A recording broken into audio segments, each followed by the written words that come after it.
Welcome to the Breadwinners, the podcast about the never-ending hustle and its impact on all aspects of our lives. We're interested in what it takes to keep everything going. This podcast is about women, working, money, and family. We consider the research, talk to experts, and share our takes on what we're learning every day about breadwinning. I'm Jennifer Owens. I read about working, wellness, and women and founded the Working Mother Research Institute. And on most days, I'm joined by my co-host, Raquel Ellison. On this episode of The Breadwinners, I'm joined by Shoshanna Hecht, an executive and personal coach who works with high-achieving women and their teams through private coaching, group coaching, and workshops. She helps them make concrete and powerful actions towards their goals. A licensed clinical therapist, Shoshanna's mission is to help women build confidence, sharpen communication, and find clarity on their vision for their personal and professional lives so they can thrive in both.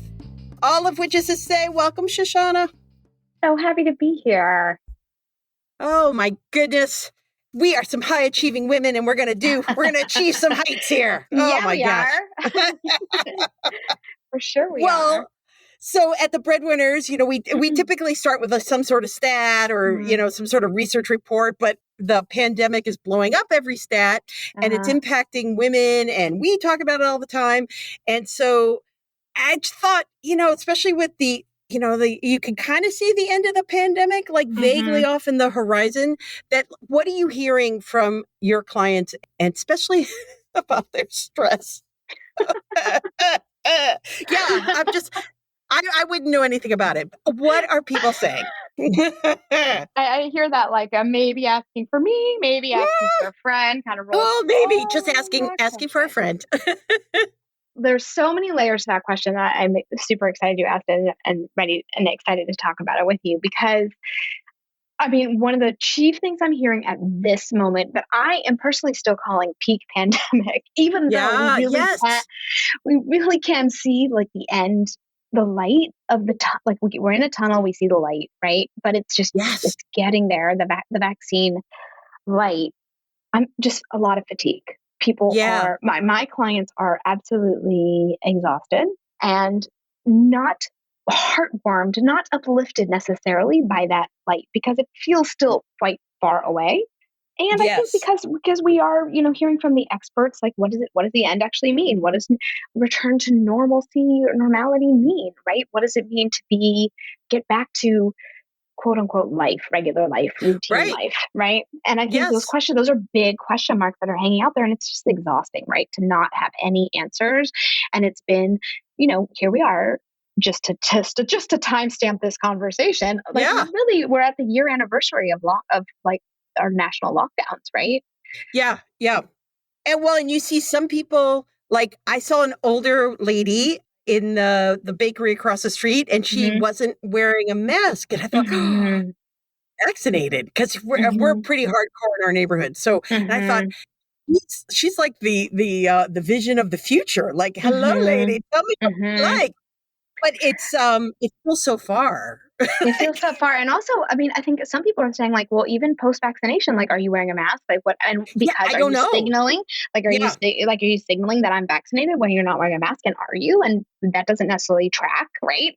And I think, it is really, there's this complicated, and it's that exhaustion of like holding it all together, but also like the decision fatigue of like puzzling out all these issues that like, what does it all mean? So that I have to say is that is one thing I'm definitely hearing. I'm also hearing this like isolation sorrow, right? Like people are feeling more disconnected than ever, and also no desire to jump on a Zoom to have cocktails with a friend again. Right. Completely. Because that was a year ago. It was like, we all jumped into a bunch of these things, group things and whatnot, and they were super helpful at the time. I have fatigue about doing that. Same. And if that's true based on who I'm talking to and what I'm hearing, like all my clients, you are normal. Yeah. People, like the last thing people want to do, though they are lonely, right? It's exactly. Super lonely, feeling super disconnected. And also, New Yorkers, right? Like or people who live in like cold places, it's the winter months also, right? Like really just bring that vibe of like, we're just like hibernating in lockdown. So there's like disconnection, loneliness, but also like my eyeballs cannot take another video call. I just can't do it. And so Yes. so it cycles on itself, right? It's really, really tricky pattern. Right. So that I'm hearing, and people are like, okay, what's it going to be? Like, I want to go to a party again. I want to be with my friends again. I want to get on a plane and go anywhere. These are the kinds of things I'm hearing. Yeah. And also with like, how are we going to do that? Because the world has Right. changed, right? And the ways that we can move about the world have changed a lot. And we're still figuring all that out. And are they as judgy as I am when you see someone do something that's like kind of more forward thinking? Like maybe they're decided to travel somewhere. Like, I still have pandemic vibe judginess. Like, really? Mm-hmm. I never did that. But or there'd be things that I'm like, are people going to judge me because I did that? Or Yeah. I think that's still very much at play now. Yeah, I think a mixed bag of reactions. I think so. I mean, I definitely have talked to people who did get on planes. I mean, I am. This is just me personally, and that's not a judgment. I'm like a little planes make me nervous, right? And I Yeah. haven't had to do it, and I felt really lucky in that way. But I know people who have had to do it because of elderly Hmm. parents or stuff going on with their kids. Like kids have really struggled in this, right? I feel for Yeah. kids so much that you know people have had to make tricky calculuses around their choices, Yeah. and I think that's more. Yes, I've definitely heard some of the judging. I have felt some of it, and you know, and I think that's just human nature. And so, what I try to be Yeah. very forgiving of myself and others when I go there because you know we're just humans trying to make it through. Yeah. And like think, well, why am I feeling this way? And have Mhm. those, like little self-assessments Yes. and that sort of thing What is doesn't this? help What? with Why? the yeah, Right. what am I feeling? Why am What I is this feeling wire? it? What wire is this tripping inside of me? Because I'm having a reaction. How can I be responsive? Yes, definitely. Which is, Exactly. I'm my voice is making light of that, but actually, that is a pro tip right there that Jennifer and I are talking about. Like managing your reactivity and up leveling your emotional intelligence is an excellent way to harness some real skills building and making it through this pandemic, right? Because it Yeah. is, if there's anything that's going to sort of trip you into getting triggered, right? It's Yeah. going to be a global pandemic. And Yeah. I mean, for sure. So I would say take that one and run with it, like really checking in when you feel triggered, for sure. So you work with high achieving women and Hmm. it's like I'm not a big fan of the whole like, oh, women aren't what was it? We weren't confident enough for a while. But Hmm. still, some days I think I'm a high achieving woman, and the other days I'm like, I am not a high achieving woman. So I wonder You mean you might when have a little imposter complex? What? yeah, like yeah. And then you talk to men and they have it too, and they're like, but we're not talking about men. We're talking about high Yeah. achieving women. Yeah. And so I was thinking about it, like when you're thinking about where you want to go and how you want to communicate it and how do you want to get there, how do we define ourselves as high achieving women? Like, how do we Uh-huh. embrace that? Can we? That's such a good question. I'm trying to decide, like, is it, I mean, I'm trying to decide, are labels important? Like, is that Yeah. important actually, even, right? Like, I always say that the first step to having anything you want is getting super crystal clear on like where you are right now, like getting aware, surfacing, like, you can't change anything until you understand, like, what the heck is happening right now, right? Yeah. So I think, and just be super real with what is. And that's, I think, just a really important first step. And I would say maybe even more important than like trying to label yourself Mm. because labels are like kind of, you know, inaccurate anyway, Yeah. right? Right. But I also think is important to, so kind of what I hear you saying is something that a lot of my clients do struggle with, which is negativity bias, which I think is a human is a human Yes. thing anyway. Like our tendency, we're sort of hardwired to go for the negative. Like so think about it this way: like you could have every compliment in the world. And you could be an award-winning X, right? Fill in the blank. Yes. All the That's accolades, me. all the Yep. praise, every certificate, achievement, accomplishment, and Yes. somebody gives you a teeny tiny bit of like constructive, not even necessarily negative feedback, and what's the thing you like lose sleep over? Yeah. Yeah. Like, That's very, and part yeah. of it is that, like, oh, either because you feel you failed in whatever was, it could be that, it could be you're annoyed that they said that, you could be embarrassed. There's 8 million Hmm. things that it triggers, but yes, it's all thinking about it. And that one relitigating like, oh, I could have, relitigating, yes. yeah, relitigating in your mind all, like you could be sleeping, but instead you're replaying a conversation over and over again where you said that one thing that you wish you had said slightly differently. And Yep. that would have made, the dominoes of whatever fall in the Yeah. right way, et cetera, et cetera. Yeah. And so I think it's more about what do we do with that, right? It's more about like, how do we work with that? And that's something I will prescribe for a lot of my clients, which is to really lean into their strengths and accomplishments. Because if we're inclined and hardwired to go to the negative side of things, then we have to make a habit of leaning into the positives, right? So I will have people Yeah. start the accomplishment inventories, and that I will ask them to add to them all the time and make an appointment with themselves to go review it and give themselves like a little bit of a victory lap. I'll even have people do it with their teams too, right? Celebrate the wins, because we get so in the what's not working, what's wrong Yeah. mode, that's just one way that I like to have people, my high achievers, right? Back to the high achievers, Yeah. lean into their strengths and focus on the positive, which I think is not, I don't know that it comes as naturally for us, which is unfortunate. But so if it doesn't, what do we do about that? How do we compensate for that? How do we make a plan to To lean into? counteract it, Yeah, right? And yeah. because I find that negative thing is also, it doesn't even have to be a comment. And it's been so long that we've been fully remote and we don't hear from our teams or our bosses or the like, Hmm. that it comes also in not hearing from them. I Like think they that's didn't right. say something negative. It's just they didn't say anything because, Anything. and your mind goes, well, that's negative. Oh, well, I really screwed up this time. Well, I think that's right. I mean, I think in the absence of feedback, where do we Yeah. go? The dark place, the dark side, right? Of course we do. How could we not? And I think that, just going back to like up to the top, we were talking about like, I can't do another Zoom. I think the other thing that the tech has, I mean, thank goodness for video like Zoom Yes. and Google Meet and all the different ways that we're able to connect in this work from home and in a global pandemic. It's incredible and amazing. And what a gift, right? Yep. And the pace of work, which was already really fast, right? I think that this technology has added a layer of that, of just as up level the pace at which we can consume and meet.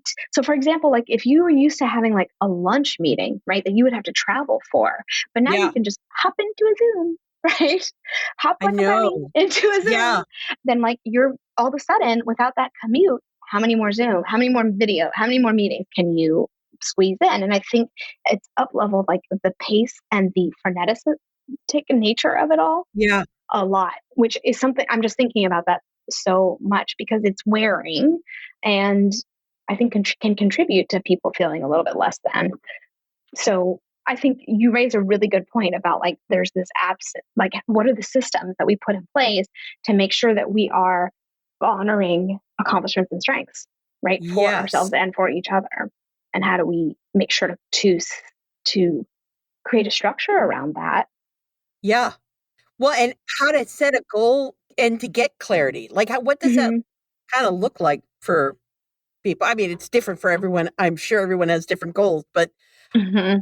because you kind of get, again, speaking for a friend, you get hooked into the adrenaline of the to-do list Yep. and the daily and will feel a sense of accomplishment. I made it through. I got this Hmm. done, or whatever it Hmm. is. And it's like, is that really the clarity of the larger vision? Mhm, mm.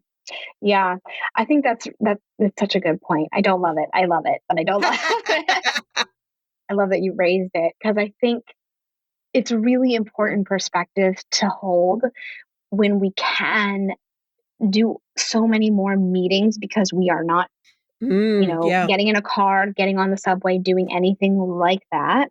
But we also, I have always said over time in working with people that like meetings don't uh, don't mean you're getting work done, right? Yeah, And yeah. so how do you have Meeting that space? the work doesn't happen in the meeting, right? That's right. Right. And so how do you make sure that you're creating space and having parameters so that you can actually be productive and lean into, creating whatever it is, content, thinking, Yeah. focused work time, because you can have all these rapid pace meetings. And that's just something I think I'm thinking a lot about the future too, of the future of work and schedules and commuting, because I think our boundaries, my clients hear me say this all the time, Yeah. which is boundaries will save our lives. Our boundaries will save our lives. I just emphatically tapped the table, Yeah. pounded on the table because I don't know if you can hear that, but I just like I feel so strongly about it. And I think there's a lot to apply in this moment where we're over videoed Yeah. and, Back to back, mhm. yeah, right? I mean, And you it's, might be back to back in an office, but how can you keep the same productivity going if you also now have to fit in a commute and pick up time mhm. for after school and all this sort of stuff? Like, I don't think the math works. I don't think it does either. And again, like this is another thing that I'm talking a lot. You can't, right? Yeah. And I would argue that are we being as productive as we think because we're on so much, Right. right? So that's just something I would just raise the question around because I think it's interesting personally. Yeah. And that's sort of my job is to ask questions and to surface, what's not being said. And I think that's again a lot of something I'm really hearing. And by the way, the reason why I bring all that up is because all of this serves feeling overtaxed, feeling exhausted, feeling overprogrammed serves to erode confidence, which takes a toll on new high Oh. achievers, right? So that's all of that is in service of making that point, which is people, my high achievers often are the ones who are raising questions about their ability, capacity, capability, and worth. And all of this ways that we have to be on and try to, and with the sure, I can just hop onto that call, hop onto that Zoom. No problem. Yes, I can squeeze 30 minutes in between these three other things, just starts to contribute to this feeling of like, you're not meeting anyone's needs, Yes. And right? yet And you not were even your, super busy. You were yes, super and busy yet, and yep, super accountable because they saw you. They physically yep, saw you. well said. Yes. Interesting. Yeah. Yeah. And it's definitely, I will say also the other thing, one other thing I just want to put in there, in case this resonates for anyone who's listening, is there's a real toll that all of this is taking on our actual interpersonal, like personal relationships too. Like I'm hearing more and more about that side of it, Yeah. which is, people are saying like a lot of my relationships, like really close friendships have really changed over the course of this last year. So I think I find that interesting too. And I have wondered if it's about the pace of work, right? Hmm. So I don't know. Time will tell on that. Well, what are they saying about life at home? Like beyond, like with the homeschooling, we hear a lot about the women being pushed out, but to say the women who are able to hold on and be leaders, like how is that whole universe of other juggling balls? How is that impacting them now? I think it's a real mixed bag, right? Mm. I think so for some of the people that I work with, it just really depends on so many variables. If your kids are in private school, I think that's a factor versus public school. If you have been able, like, how's the weather? Can school happen outside? Oh, yeah. Right? And can it Right. happen outside for more of the year than less of the year? How is, do you have people you trust to be in a school that you can be in a school pod with? And is that Hmm. accessible to everyone? No, right? It's not. Right. So I think it really, really depends. I mean, I think I don't have the numbers in front of me, but the number of, women being forced out of the workforce is really, they're staggering and Right. alarming. Yep. And I think it's just a real mixed, and I think you're seeing that at every level of the workforce, right? That is interesting. Yep, yep. It's the same thing like when we would always say that the benefits that you get as an employee, it's an employer lottery. Like, do they Hmm. offer any sort of paid leave? Do they offer? And now the same Yeah. things are at play with, is your school still in session? Do you have in-person Hmm. teaching, or is it the hybrid? Like in our family, in-person teaching with the high schools reopening for one Hmm. school is just remote learning in their building. It's Hmm. not real teaching. I mean, it is real teaching. It's just not the It point of doesn't being add any. in the school. Yeah. Yeah, it doesn't up level your existing system. It actually makes it harder for you because you have to get Now we have that. to commute, Yeah, Yeah. exactly. Get that teenager off the Yes. computer at home and onto a computer in a building somewhere not at home. So Yeah. it's, it's Where sort he of a, could actually have a more intimate, better connection with his teacher sitting at his own desk. that's right. I mean, But I think a lot of people are constantly, having to weigh this, like, what do you gain? What do you lose? yes. And trying to just make the best decision that you can possibly make given the information you have at the time, and then be open to changing as it goes. I think people who have, a lot of my clients who have been able to structure their day with if they have partners at home, like I think Hmm. that those people are faring somewhat better than Yeah. people who don't, are not able to share the load or are single parents. I think it just really depends on so many variables. And there's just not one answer. And I think the upshot on my answer to you is it's hard. It's Yeah. really, really hard. And it's hard all around and for varying reasons. And it's It's just, oh, yeah, and it yeah. stinks. Well, it, That's not that well, optimistic, yeah, I know. but I was going to say, do we want to, is there something out? Is there any, not that we have to, maybe there isn't, because maybe the optimism is us all realizing that work will take anything you give it. And that, I think I think that's that's what we true. need boundaries. Well, I think that's why boundaries will save our lives. But Yeah. I actually, one of the things that I'm thinking about a lot and talking with a lot about, and listening Yeah. a lot is like, though that's a very, despairing, and it has been hard and it is exhausting and and it has, and the light at the end of the tunnel and all the things that we've talked about already. I also think there has been stuff about this last year that hasn't, that's been, there have been wins, right? Also, Yeah. which is not commuting if you like that. And, Right. and figuring out how to and not having to be in an office. And, my mother and I were just talking about the fact that we haven't had, knock on wood, the flu once in a year. And it's amazing because we haven't had to get on all those airplanes. And so Yeah. there's these, and all the ways that I'm hearing from clients who have been home for dinner and bedtime more every night, right? Yeah. And feeling sad about that, a future where we're back in quote unquote routine life again. What does that mean? And Right. so I'm really encouraging people to think about okay, what are the gifts of this time? What have been in a really hard year? What Yeah. have been the things that you actually came to really enjoy and appreciate? And again, how can you line up your values and what you want living intentionally with Hmm.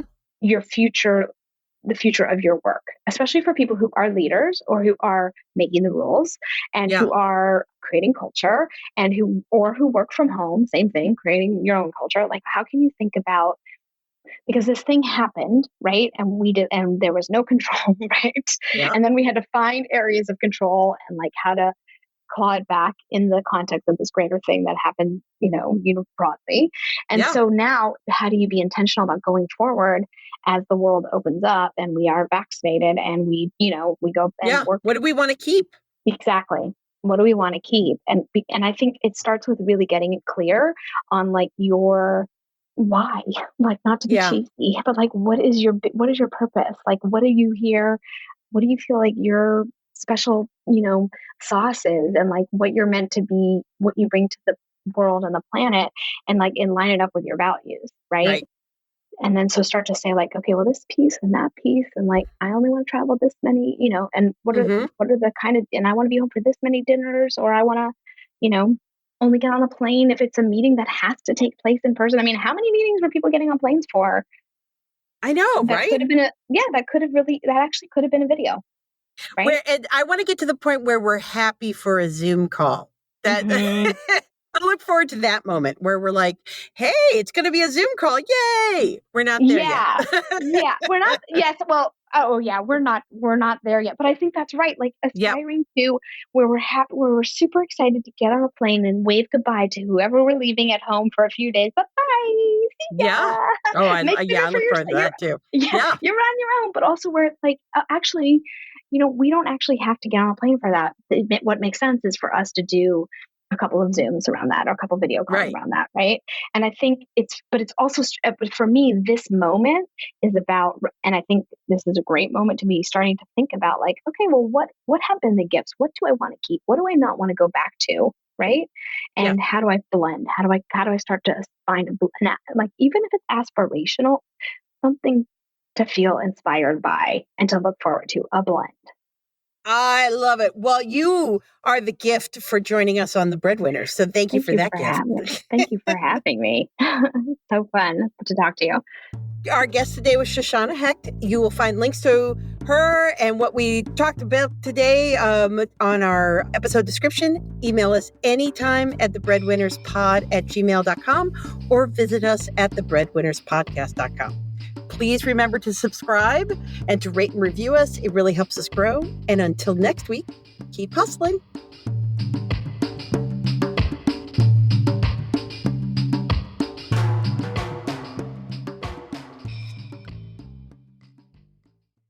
This podcast is part of the Sound Advice FM network. Sound Advice FM, women's voices amplified.